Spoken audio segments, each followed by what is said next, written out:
तो यहाँ पर इलेक्ट्रॉन 6, प्रोटॉन 6, न्यूट्रॉन 7। तो न्यूट्रॉन माइनस प्रोटॉन ये कितना 7 माइनस 6 1। यहाँ पर इलेक्ट्रॉन 7, प्रोटॉन 7, न्यूट्रॉन 8। तो न्यूट्रॉन माइनस प्रोटॉन 8 माइनस 7 1। ठीक है जल्दी से।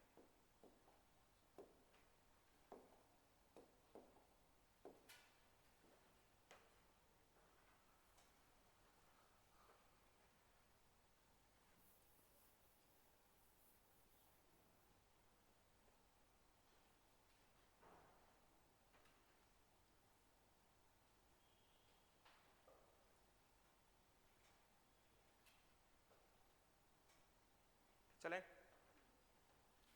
नेक्स्ट, आइसोस्टर्स लिखो।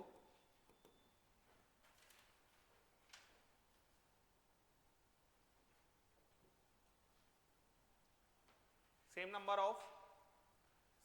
of atoms and electrons, same number of atoms and electrons, same number of atoms and electrons, same number of atoms and electrons। देखना जैसे बच्चों मेरे पास लिखा हुआ है N2O and CO2, तो N2O and CO2 इसमें एटम्स कितने हैं 3, इसमें एटम्स कितने हैं 3। अब इलेक्ट्रॉन 2 इंटू 7 प्लस 1 इंटू 8 ये हो गए 22। और यहां पर अगर हम इलेक्ट्रॉन्स की बात करेंगे तो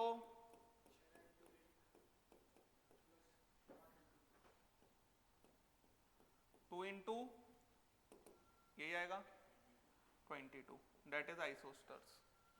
ये बात समझ में आया? कोई तकलीफ है? लिख लें।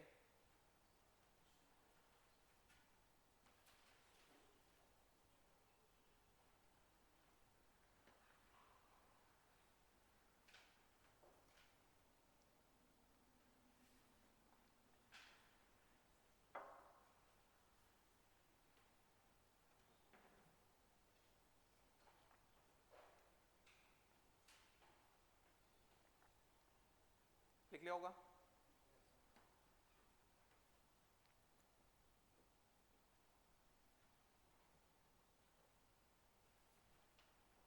मैथ्स में सीख क्या रहे हो? इलिप्स को बहुत जल्दी पहुंच गए तुम। हाँ बहुत सुपर फास्ट। नहीं लेकिन अच्छी चीज है ना वो तो। केमिस्ट्री और फिजिक्स तेज नहीं चल रहा है क्या?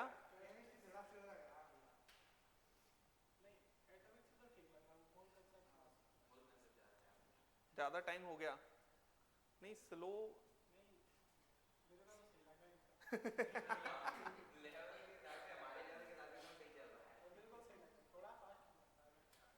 हाँ लेकिन वो फास्ट ऑटोमेटिक हो जाएगा। वो क्या है थोड़ा सा सिखा दें तो फास्ट अपने आप पहुंच जाएंगे। चलो नेक्स्ट बात करते हैं iso electronic. Iso electronic, iso electronic, iso electronic देखो एटम्स और मॉलिक्यूल्स और आयंस, एटम्स और मॉलिक्यूल्स और आयंस, एटम्स और मॉलिक्यूल्स और आयंस और ions, atoms or molecules or ions having same number of electrons or molecules or ions having same number of electrons। देखें जरा जैसे मान लो N3 negative, O2 negative, F negative. बात समझ में आ रही है? समझ गए है ना? उसके बाद H2O and NH3 क्लियर है? लिख लें।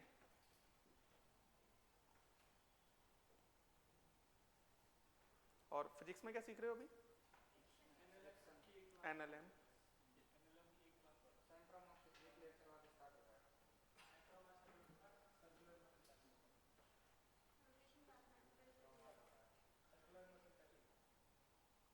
हाँ, मेरे अकॉर्डिंग भी मेरे को लगता है, पता है मुझे इतना कि सर्कुलर होता है पहले, सर्कुलर डब्ल्यूपी। चलो ठीक है, कोई बात नहीं, चले आगे। अब ये हुआ हमारा। अब हम बात करते हैं बच्चों क्वांटम नंबर्स की। तो लिखो quantum mechanical model, quantum mechanical model, quantum mechanical model of N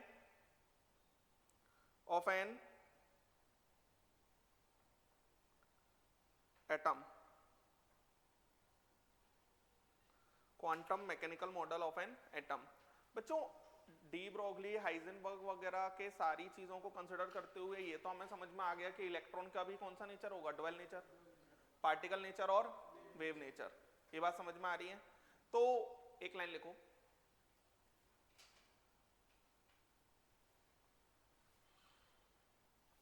this model is proposed by Schrodinger. This model is proposed by Schrodinger, in which he considered electron,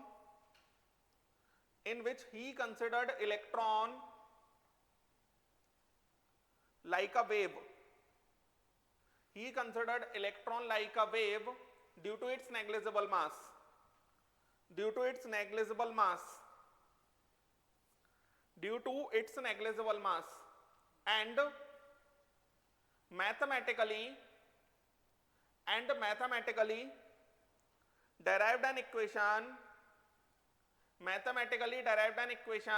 named as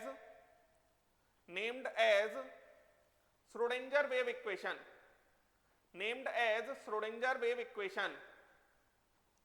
named as Schrodinger wave equation. Schrodinger wave equation. Constants of this equation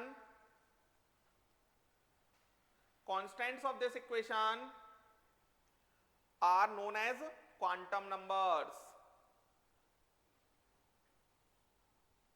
Constants of this equation are known as quantum numbers, and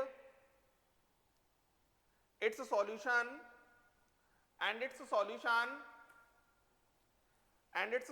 are determined in terms of psi.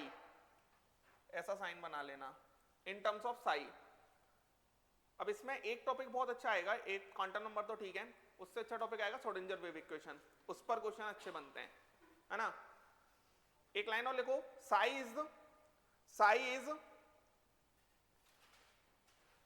is amplitude of electron wave.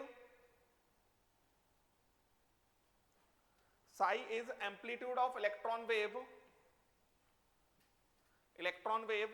and it is called wave function.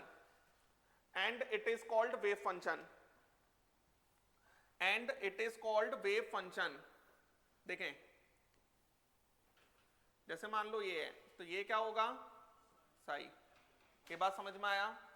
तो यहां पर ये electron wave है ना? तो psi क्या है हमारा? Amplitude of electron wave. psi square क्या होगा?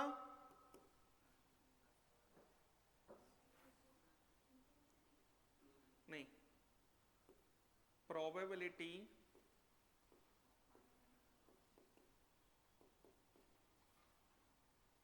of finding electron, probability of finding electron। Actual में श्रोडिंगर वेव इक्वेशन होता क्या है? Delta 2 psi by del x square, delta 2 psi by del y square plus delta 2 psi by del z square plus 8 pi square m upon में H square E minus में you into में psi equal to 0। यहां पर ये जो m होता है ये m है मास ऑफ इलेक्ट्रॉन, h क्या है प्लैंक्स कांस्टेंट, h क्या है प्लैंक्स कांस्टेंट, E क्या है टोटल एनर्जी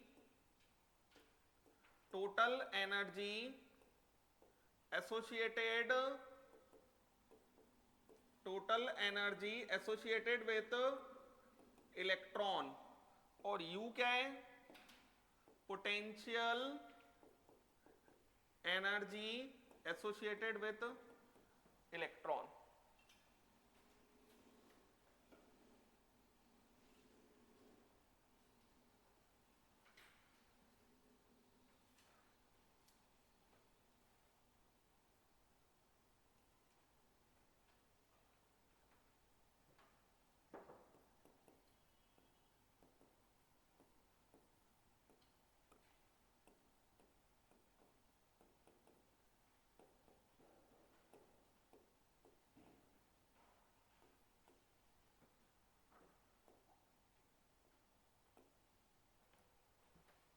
अभी एक एक क्लास फिजिक्स और केमिस्ट्री की और बढ़ेगी अभी आपकी, है ना।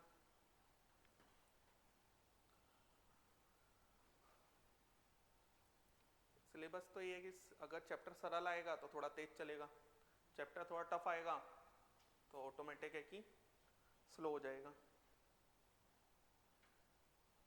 लेकिन आप लोग इस पे ध्यान देते रहोगे, होमवर्क पूरा होता जाए। बात समझ में आया ना।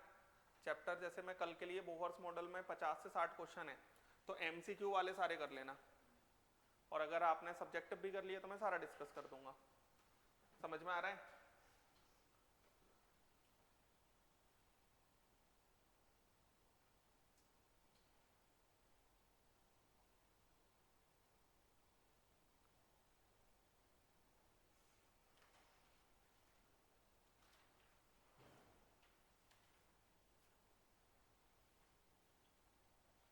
चले क्या, नेक्स्ट देखो quantum numbers.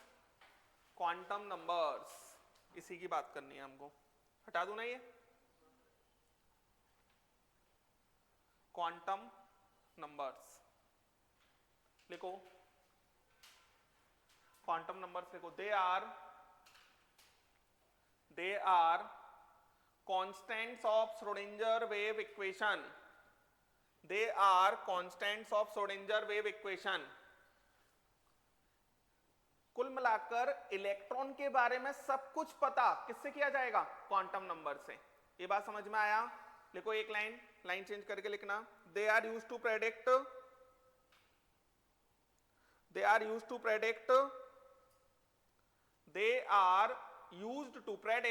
Position and energy, they are used to predict position and energy associated with an electron. They are used to predict position and energy associated with an electron.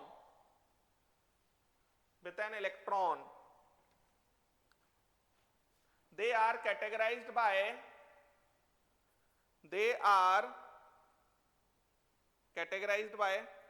following set of quantum numbers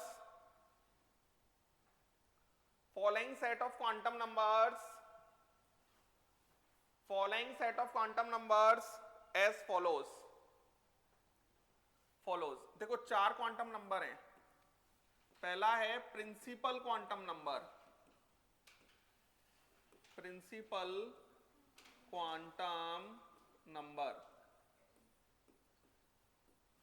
second है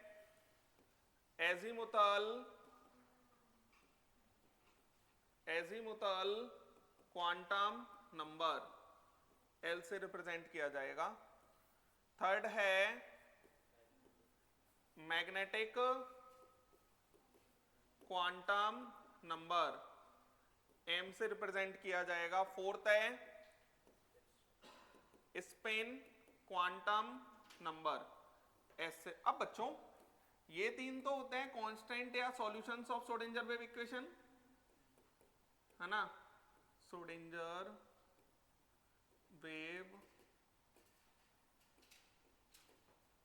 wave equation, ये क्या है, arbitrary notation, इसका Schrodinger से कोई लेना देना है नहीं, not a constant of Schrodinger wave equation.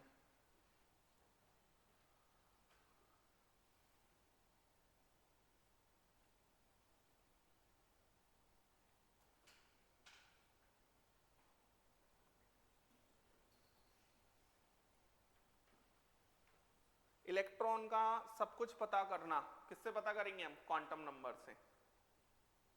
Address पता करना कि इलेक्ट्रॉन कहां पे प्रेजेंट होगा, ये सारी चीजें क्वांटम नंबर से पता है। एक्चुअल में श्रोडिंगर वेव इक्वेशन से बहुत सारे सॉल्यूशंस और भी निकले होंगे, लेकिन हमारे काम के सिर्फ यही है। बात समझ में आ रहा है? और श्रोडिंगर वेव इक्वेशन को हमने एग्जैक्टली सॉल्व भी नहीं किया है। श्रोडिंगर वेव इक्वेशन मेनली किसके लिए सॉल्व है, हाइड्रोजन एटम के लिए। अभी उसे हम बताएंगे, डिटेल में हम बात करेंगे कल उसकी। चलें क्या आगे, पहला लिखो principal quantum number. Principal quantum number, principal quantum number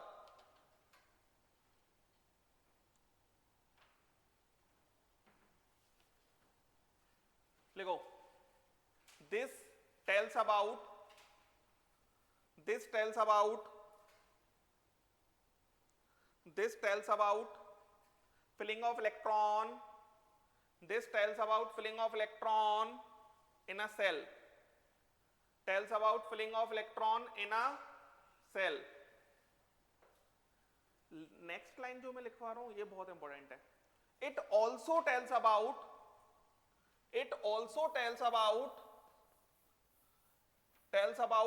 size or volume of electron cloud, size or volume of electron cloud। it also tells about size or volume of electron cloud। बोलो यार,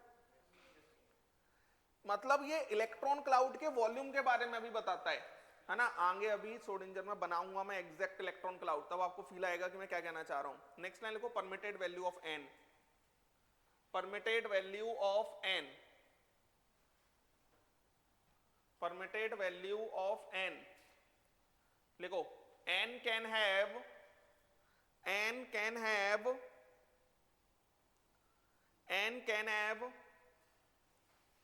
any positive integral value, n can have any positive integral value, any positive integral value। n की value 1 2 3 4 5 6 7 इस तरीके से चलेगी। that is k l m n, समझ में आ रहा है, ओपी ऐसे समझ में आया ना, लिख लेंगे।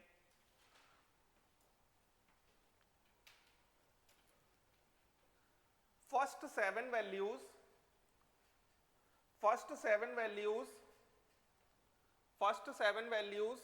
of n are well defined। first 7 values of n are well defined, 7 values of n are well defined and represents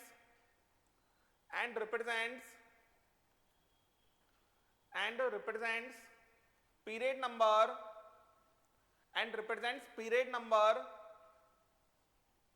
of atom of element in a periodic table, represents period number of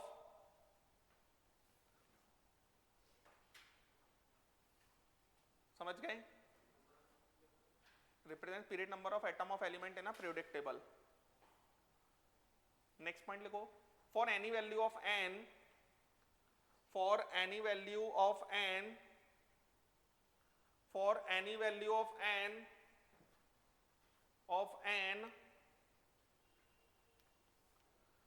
total number of subcells in a cell, total number of subcells in a cell, total number of subcells in a cell equal to क्या होगा n, n. Next point, next इसी में next line लिखो, ऐसे ही point नहीं, next line. Total number of orbitals in a cell, total number of orbitals in a cell equal to n square. Total number of orbitals in a cell equal to n square. Next point लिखो, total number of electrons accommodated, total number of electrons accommodated in a cell equal to n square, sorry 2n square, orbital n square वो 2n square, 2n square. देखो बच्चों बहुत simple सी बात है, आप इसको ऐसे समझो, सेल के अंदर, एक मिनट, सेल के अंदर क्या होता है, सब सेल, जिसके बारे में एजीमुथल क्वांटम नंबर में बात करेंगे. सब सेल के अंदर क्या होता है, ऑर्बिटल. ये n हो गया, ये l हो गया, ये m हो गया. आप ऐसा समझ लो, ये कॉलोनी, ये हाउस, ये रूम. बात समझ में आया है ना. तो किस इलेक्ट्रॉन एक्चुअल में कहां पे प्रेजेंट होगा, रूम में. और रूम किसी का भी हो, कैसा भी हो, 2 इलेक्ट्रॉन रह सकते हैं एक साथ, उससे ज्यादा रहेंगे नहीं. ये सिंपल सी कहानियां है इसमें. बात समझ में आया. अब नेक्स्ट लिखो आप azimuthal quantum number. Azimuthal quantum number, azimuthal quantum number, azimuthal quantum number लिखो. This quantum number, this quantum number tells about, this quantum number tells about filling of electron in a subcell, filling of electron in a subcell, and also deals with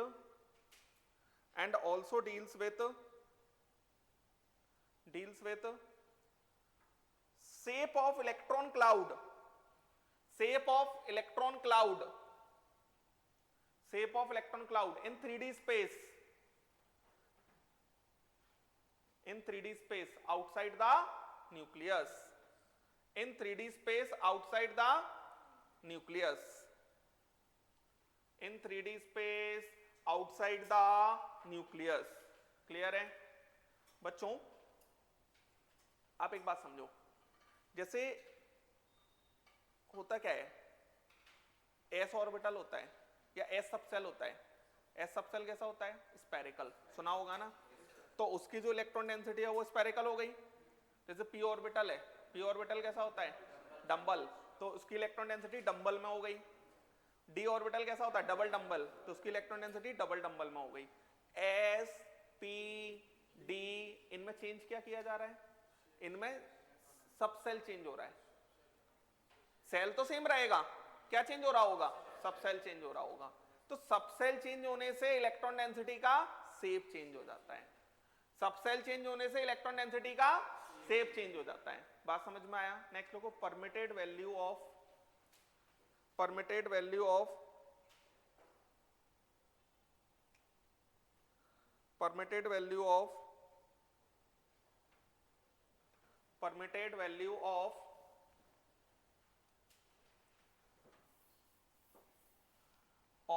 L, permitted value of L depends upon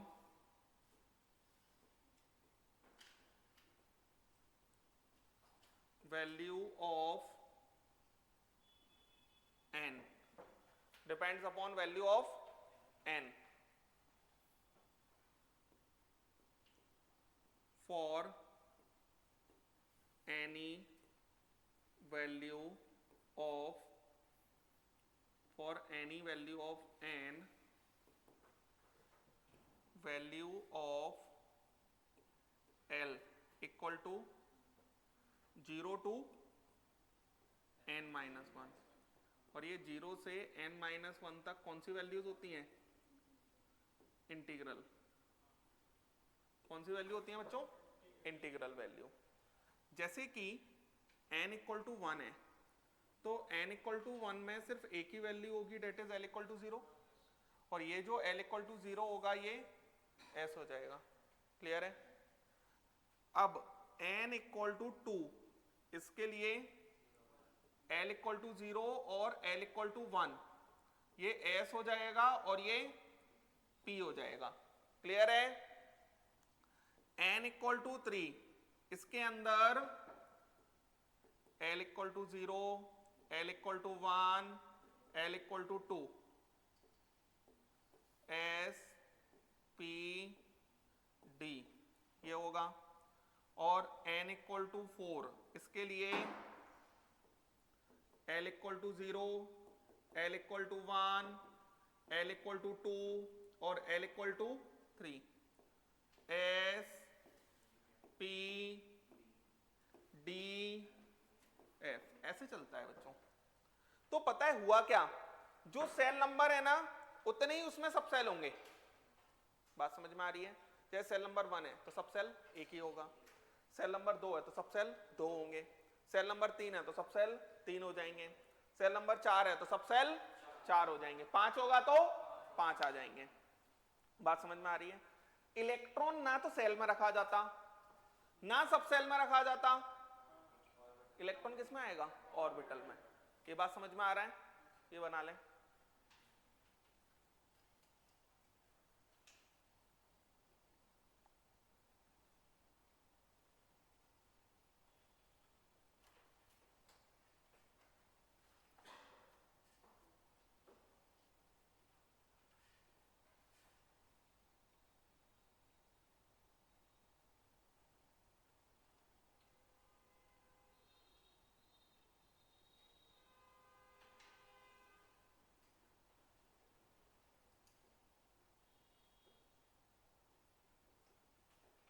समझ पा रहे हैं?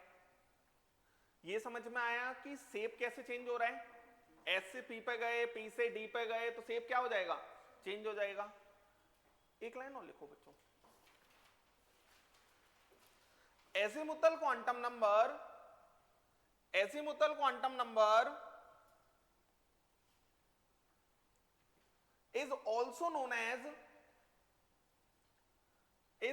known as angular momentum quantum number, is also known as angular momentum quantum number, known as angular momentum quantum number, because